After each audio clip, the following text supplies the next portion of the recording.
Sistem ekonomi kapitalisme itu tubuhnya apa? Tubuhnya adalah pasar bebas atau liberalisme. Kemudian aliran darahnya, kemarin sudah kita singgung, aliran darahnya adalah aliran uang kertas. Kemudian yang ketiga jantungnya, kira-kira jantungnya apa? Yang disebut jantung itu pusat peredaran darah. Kalau disebut jantung berarti seluruh aliran darah itu masuk ke dalamnya, dan yang disebut jantung itu seluruh aliran darah juga keluar darinya. Maka dalam sistem ekonomi kapitalis dia juga punya jantung, di mana seluruh aliran uang itu akan masuk ke dalamnya, dan seluruh aliran uang itu juga akan keluar darinya. Tidak ada aliran uang yang tidak masuk ke dalamnya. Kita sudah tahu jantungnya apa? Lembaga perbankan. Itu jantungnya ekonomi kapitalisme. Kalau disebut jantung kita bisa tahu, itulah yang menentukan hidup matinya ekonomi. Makanya kalau kita melihat setiap kali terjadi krisis ekonomi, apa yang diselamatkan terlebih dahulu? Pasti yang akan diselamatkan jantungnya. Masih ingat krisis moneter 97-98? Masih ingat juga krisis 2008? Selalu kalau terjadi krisis, yang akan diselamatkan dulu adalah jantungnya. Rakyat mau mati kelaparan nggak penting. 97-98 menyelamatkan jantung ini digelontorkan sekitar 650 triliun uang zaman itu ya. Ingat, kurs dolar itu masih kira-kira 2.500, acuannya itulah kira-kira. Sekarang sudah 4 kali lipat atau 5 kali lipat. Itu untuk menyelamatkan jantung ini. Tapi nggak ada apa-apanya dibanding dengan Amerika. Kalau kita 650 triliun, kalau Amerika 6.000 triliun. Untuk menyelamatkan jantung. Krisis 2008. Nah, yang paling penting lagi apa? Setelah bicara jantung, yaitu apa? Pompanya. Jadi punya jantung itu nggak ada gunanya kalau nggak bisa mompa. Pernah lihat orang mati? Pernah lihat mayat? Itu seluruh tubuhnya komplit loh. Kepalanya ada, gembungnya ada, kakinya ada, tangannya ada, jantungnya juga ada. Tapi kenapa mati? Karena jantungnya tidak berdenyut. Jadi nggak ada gunanya manusia itu punya jantung, tapi tidak ada pompanya. Nah sekarang yang memompa seluruh aliran darah itu apa? Kalau dalam ekonomi yang bisa membuat aliran uang itu terus bisa mengalir, terus bisa berdenyut, pompanya itu apa? Kemarin sudah kita singgung, pompanya tidak lain adalah suku bunga. Makanya kemarin BI kenapa menaikkan BI rate dari 7,5 menjadi 7,75. Naik 0,25. Kenapa suku bunganya dinaikkan? Karena BBM dinaikkan. Kalau BBM dinaikkan pasti akan menimbulkan inflasi. Kalau inflasi itu melonjak tinggi, istilah dalam ekonomi itu terjadi overheating, pemanasan. Kalau tubuh terlalu panas, obatnya apa? Maka yang harus di-setel pompanya. Bagaimana agar panas tidak terlalu tinggi, bagaimana agar inflasi turun, maka resepnya suku bunga harus dinaikkan. Makanya langsung keputusan kenaikan BBM langsung diikuti dengan kenaikan BI rate dari 7,5 menjadi 7,75. Sekaligus itu untuk menarik pelarian dolar yang sudah keluar dari Indonesia. Gara-gara apa? Suku bunga naik, Federal Reserve naik. Kalau suku bunga Bank Amerika naik, itu akan membuat tarikan dolar yang ada di Indonesia kesedot ke sana. Dan itu sangat bahaya bagi tubuh Indonesia. Kalau dolar sampai kesedot ke Amerika, berarti jumlah dolar akan turun. Kalau jumlah dolar turun, dolar akan naik, rupiah akan jeblok. Nembus 12.000 kan. Kenapa? Suku bunga Amerika dinaikkan. Itulah hebatnya suku bunga, nggak main-main. Jadi cukup ngatur bunga naik, bunga turun, itu aliran darah langsung ke sana kemari. Jadi kuncinya apa? Pompa jantungnya. Inilah yang disebut sistem ekonomi kapitalis. Manusia tubuhnya apa? Ternyata bukan pasar tubuhnya. Pasar hanya bagian kecil. Ternyata tubuhnya adalah politik ekonomi Islam. Dan nanti pasar itu ada pada bagian politik ekonomi Islam.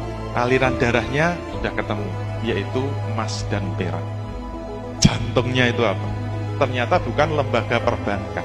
Jawabnya adalah lembaga Baitul Mal. Pompanya apa?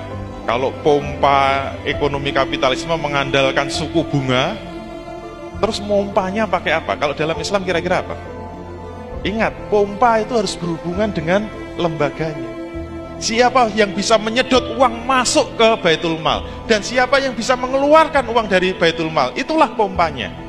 Yang kalau pompanya itu tidak ada, ini semua tidak bisa jalan. Ibarat tubuh itu mati. Kenapa? Nggak ada pompanya. Itu semua darah berhenti, semua uang itu berhenti, semua bisnis berhenti. Kenapa? Nggak ada pompanya. Nggak ada yang bisa menyedot masuk ke dalamnya, dan nggak ada yang bisa memompa keluar darinya. Terus pompanya apa? Ibarat ada bank, tapi nggak boleh menerapkan bunga. Kalau bunga nggak ada yang mau menyerahkan duitnya ke bank, bangkrut itu banknya. Semua itu di bawah kewenangan khalifah. Karena yang bisa menyedot ke Baitul Mal itu khalifah, yang bisa mengeluarkan, itu bedanya fiskal Islam dengan konvensional itu apa? Kalau fiskal konvensional itu presiden itu harus persetujuan DPR. Nggak boleh dia menyusun anggaran kecuali harus disetujui DPR, dan dia juga tidak boleh mengeluarkan anggaran kecuali harus persetujuan DPR. Dalam Islam tidak berlaku, semua di tangan satu orang, yaitu khalifah. Nomor 1 kepemilikan individu, nomor 2 kepemilikan umum, nomor 3 kepemilikan negara. Dan nanti dari pasar itu ada tetesannya, zakat, infak, sedekah. Jadi mohon maaf, yang terlalu semangat dengan zakat itu bukan jantungnya ekonomi Islam. Zakat itu hanya bonus, hanya tetesan yang masuk ke jantung. Zakat, infak, sedekah. Kemudian yang gede mana? Kalau Indonesia insya Allah kepemilikan umum itu masuknya gede, masuk ke kas kepemilikan umum. Nah, kepemilikan negara ini masuk kas kepemilikan negara. Saya punya hitungan simulasi kasar, tapi sudah lama, tahun 2010. Ini Profesor Fahmi Ambar yang mengolah. Itu APBN Indonesia masih 1.000 triliun. Kalau kepemilikan umum dikelola secara benar dan masuk ke kas Baitul Mal, dalam rupiah kita dapat 1.764 triliun. Padahal APBN hanya 1.000 triliun. Surplusnya berapa? 700 triliun. Tanpa memungut pajak sama sekali.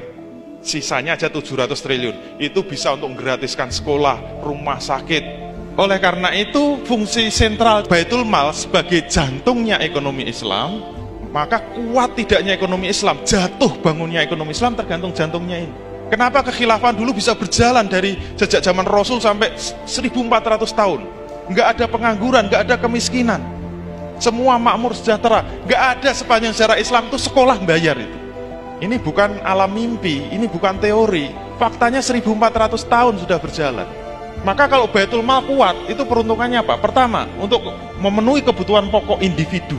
Sandang, pangan, papan. Maknanya apa? Tidak boleh ada individu yang miskin.